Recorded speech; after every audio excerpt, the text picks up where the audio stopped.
Your reflections on the conversations today as it relates to sustainability within the sector? Well, I was thrilled with the Prime Minister's comments this morning, and I think he set a really good tone, and certainly Adam Stewart's remarks as well. But what I find really refreshing with the Prime Minister's comments is he was very candid with us, and his acknowledgement of the incredible value of tourism, but also his caution that we've got to make sure we manage it and develop it properly and in a more effective way.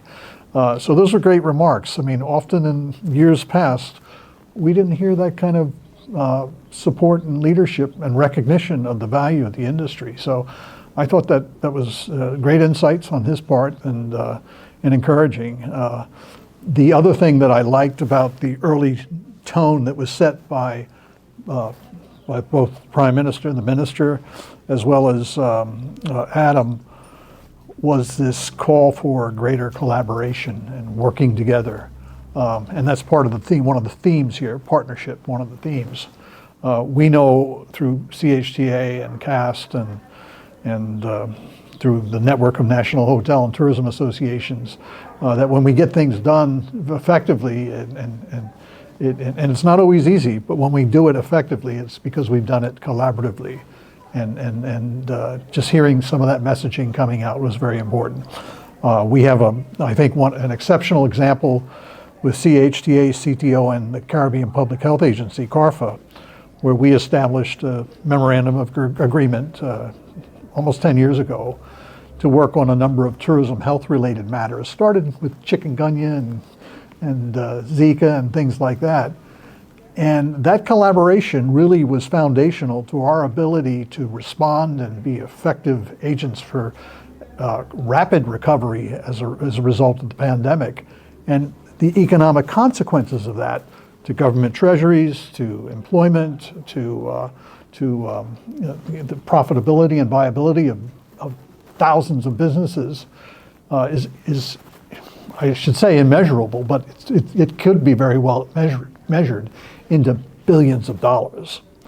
And that was because of a partnership, a strong partnership, and the readiness that we put in place, the work that we did through CARICOM, working with governments on advice and counsel, on being able to open in time for the pandemic. That underscores the value of partnership. Wasn't always easy, and it hasn't always been easy, but the end results were there. And it was foundational on some core principles that we agreed to in 2014 when we signed that memorandum of understanding. And that memorandum of understanding, that was our compass. Basically said, we want to focus on these things, we want to collaborate, and so on.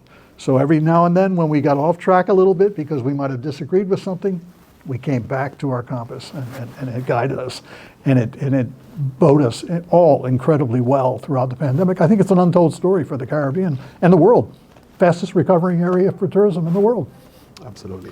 Getting back to your earlier comments about the Prime Minister as well as the Executive Chairman from Sandals Resort, just talking about Sandals a bit, your thoughts on sort of the pioneering role that Sandals has played in tourism throughout the years and the kind of contribution it's made to sustainable tourism. Do you think that story is well told?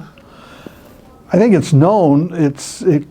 More could be known. I mean, when Mr. Stewart said today, foundation that they put in place, what was it? It was an astounding amount of money that's gone into scholarships and so on. That's not widely known. And I think we need to toot the horn more. And basically, the other thing that I think is really important in tooting that horn is we've got to let other players know that they've got to step up in the game as well. I mean, Sandals and several other of the brands, the international brands and so on that are in the region, Sandals has done a bang-up job, and several of the other brands are. But we have players that haven't really stepped up to the plate, I mean, quite candidly, and need to. It's an investment. It's their investment in their own viability and profitability.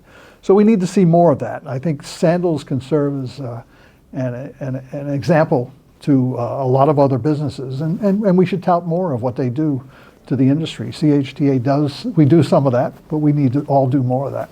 Tell us about the work of the Caribbean Alliance for Sustainable Tourism, and what are some of the plans for the future to elevate these kinds of issues to the fore? Sure.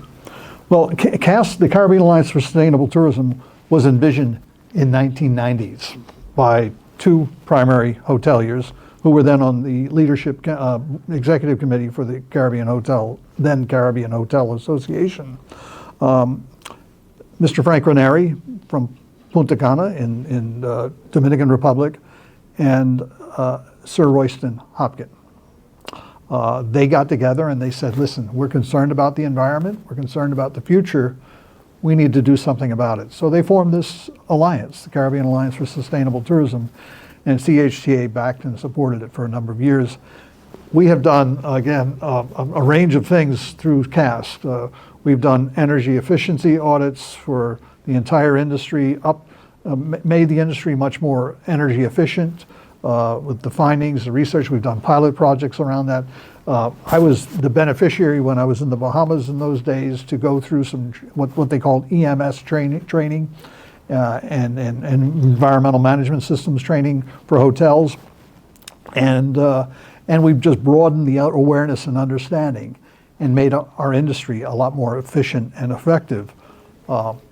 We have, since then, in recent times, we're becoming more involved, and we're very concerned about what's going on with the coastal marine environment, coral reefs, mangroves, and so on, the degradation, the deterioration, waste, runoffs into the sea, and plastics and all that. Those are the kinds of things that we're focusing on right now. We're doing a couple of neat collaborative projects with partners that we have. The Nature Conservancy is a major partner of CAST, and we're just finishing up a review of policies that enable, encourage, or discourage industry involvement in coral reef management and restoration and so on. We're doing some training around that. We finished a coral reef restoration and management guide for the industry about a year ago, and so a lot of focus on that right now with CAST. We're looking at plastics. We've done some webinars and other kinds of things around that over the years, but right now we're looking at a much broader engagement, possibly with the Caribbean Biodiversity Fund as well. We're pretty active. We've re-energized it. We've got new board leadership on it as well, and we're very optimistic about where we're going with it. We're very engaged and active with CAS right now. Finally, the Caribbean has lost some stalwarts. Today is a sad day in tourism. I think so. With the passing of John Bell, and then prior to that, Warren Binder. Can you share your reflections on these two gentlemen and their contributions? Well, both of them had a huge impact on my understanding of the industry and my admiration for the leadership that they brought to it, particularly John, because John was Caribbean-wide. Even though Warren was involved in Caribbean stuff, my real affiliation with Warren was in our years in the Bahamas, and he had a huge impact on the marketing aspect of things in the Bahamas. But John was a visionary, so we're talking about sustainable tourism. John envisioned that back in the 90s. John envisioned the importance of our engagement in education and training back in the 80s. John envisioned a collective effort by the region through marketing. That's how Caribbean Marketplace was established, through John, guys like George Myers, and Warren was involved in all of that, and so on. So we've lost, but we've gained. I don't think people. If I could name the top 5 most influential people in tourism, public or private sector, and its development in the Caribbean over the last 50, 60 years, John Bell is in there, unquestionably. Just a wonderful man. He had high standards. He had a short fuse if you weren't reaching those standards.